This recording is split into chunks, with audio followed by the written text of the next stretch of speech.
1994. Immediately afterwards,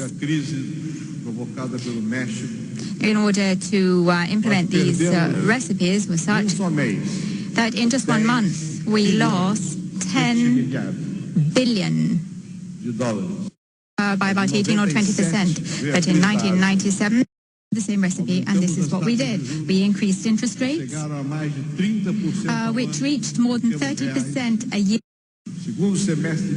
We got to the second half of 1998, last year, for my re-election, we lost in just 1 month $20 billion. Then the elections came. Perhaps if the elections had come a few months were devastating. In January of this year, the real was devalued by about 40%, to a level of 50% this year. Again, the interest rates went to 45%. I'd like to ask you, until when are we going to have... I've got to think of the most, not just the most orthodox economists, but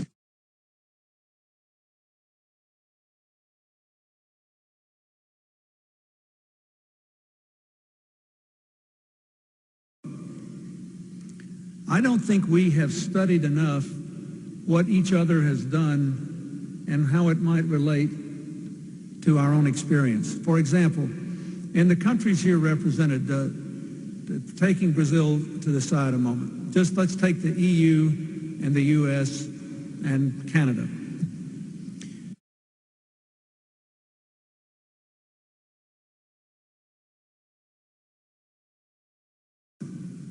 Now, let's go to the global issues and the issues represented here by Brazil.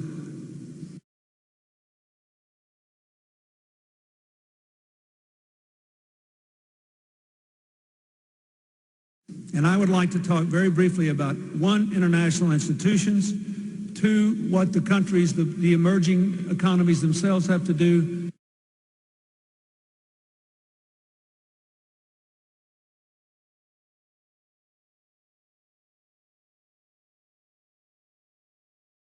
can Enrique do things that would help this? Chile had a capital control system that worked pretty well to try to regulate radical movements of money in and out of the country. But the only reason it worked well is Chile had a system that was recognized as having integrity and effectiveness, so that people still wanted to put their money there, even if there was some control on how rapidly it could move in and out.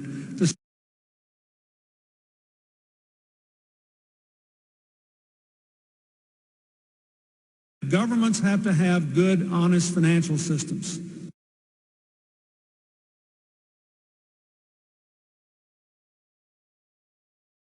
You can't make people keep their money in a place they no longer have confidence in.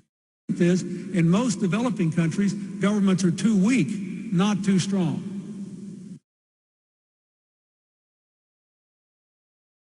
But here's Uganda proving that you can get the rate down, and oh, by the way, they have economic growth at 5% or 6% a year. So national policies matter. I have been in Sao Paulo and Rio, two of the largest cities in the world, two of the most wonderful places on earth, but there are millions of children there that will have no future unless their families can make a decent living. Now,